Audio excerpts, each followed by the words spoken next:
Social networking to me is really a way to connect with people when you're not with them physically. Social networking is just a way for people to communicate. It's just a way for me to interact with my friends when I don't get to see them all the time. Keeping in touch with your friends is the official definition. I would say social networking is people getting together over the internet, sort of just all communicating over the internet, like using it as a form of external communication.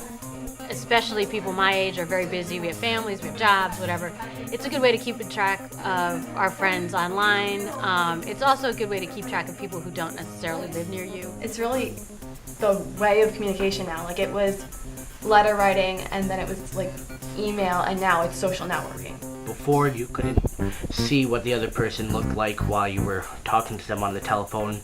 Now you can. What it's come down to is people just put their entire lives on the internet. That's what's happening now. And I found it very useful just to meet new people that do what I do, or to get questions answered that I can't find the answer to. I think the first social networking site I used was like beyond like Millsbury when I was like 10 or something, was probably Facebook. Well, I use Facebook. I have a Facebook account. I probably would say I use Facebook the most. Mainly Facebook. At this point, I'm not a huge user. I mean, I go on. I don't really do anything.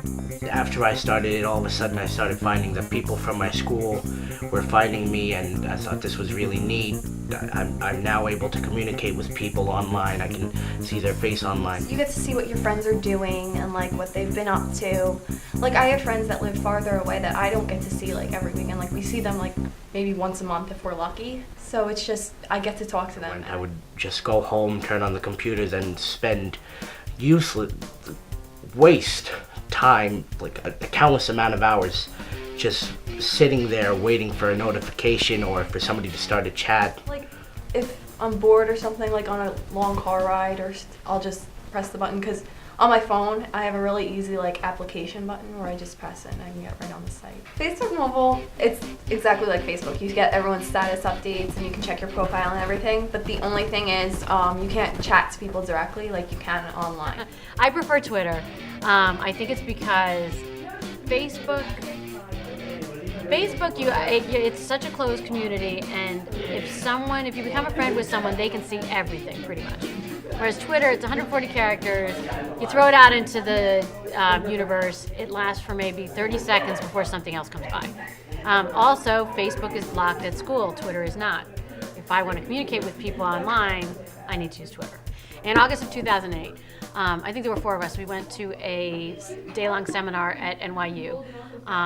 And it was about for nonprofits, and we all wanted to communicate in different workshops, but we didn't want to have to text, and we didn't have to send it to each person. Not everybody had a smartphone, so my one friend Bonnie said, why don't we sign up for Twitter, and we can just tweet what we're doing, and you could just watch the stream, and we could keep track of each other that way. So I did that, and it worked really well, and we used it all day long. Then I didn't use it again until right before spring break of 2009, and I was, to be completely honest with you, I was bored. So I figured, I'll try this Twitter thing again, I'll see what happens. So I started tweeting and following people that were interesting and talking to different people. And really within about 3 weeks, I found it to be just addicting. And I learned a lot of stuff from being out there. I made a lot of good contacts for jobs, and just teachers, lots of teachers are out there now. So it's been really helpful both personally and professionally. When I first started on Twitter, I really wasn't sure who I'd meet out there, so I was a little worried.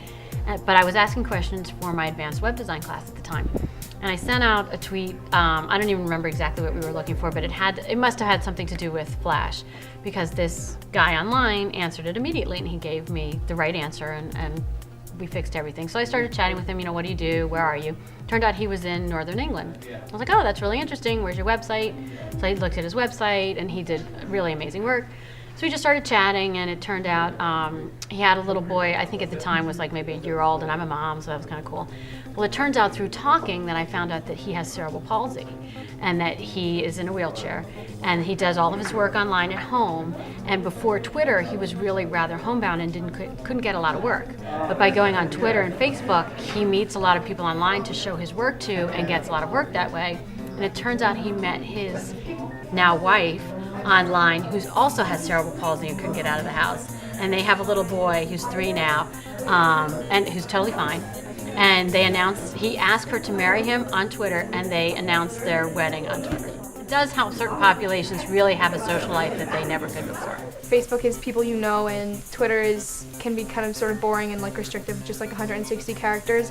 Whereas Tumblr is like a multimedia outlet, so you can share photos, videos, quotes. You can get your own creative stuff out there, or find other people's stuff, and you can talk about movies and fandoms. And I feel like it has more possibilities because it's a multimedia platform. It's kind of like my own blog, so I get to just put whatever I want on it. I would say I like it just because of like the vast majority of stuff that's out there.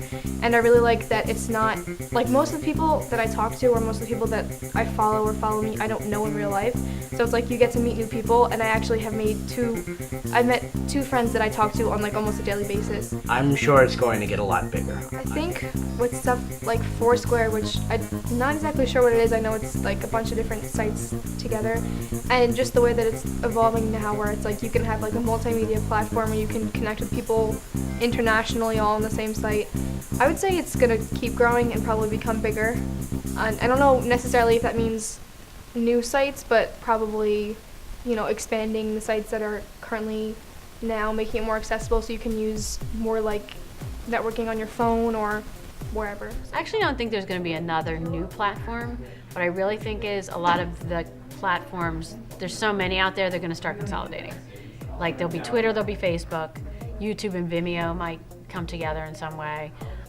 Or they're going to be real niche markets. Like it's just going to be a group for, say, sports enthusiasts, and if you're not into that, you're not on that platform. Or just people in computer programming. It's going to become much more specialized. People still use them to communicate. Because people are ending up being able to get everything they want on Facebook and don't have to exit their little bubble that is Facebook, and all the other internet sites are dying. People just want to be close to people that they know in a greater form. I think it's going to take over the web. I actually think probably in a year or 2 we'll use less of the general web like Google and that kind of stuff, and more just going to Facebook and nowhere else, just going to Twitter and nowhere else. I think that for me, perhaps it was just better if I had just left the house and tried to see them in person, but the world is becoming faster. We don't have enough time to always leave the house, so we need to find them on the internet. I just started using Peapod grocery delivery. The first thing I did before I used them was to see if they're online, but not their website, Twitter and Facebook. So I think that's how people are going to find companies and people. Because it's getting to the point where they are able to do so much on Facebook and all these other social networking sites, there's no reason to leave.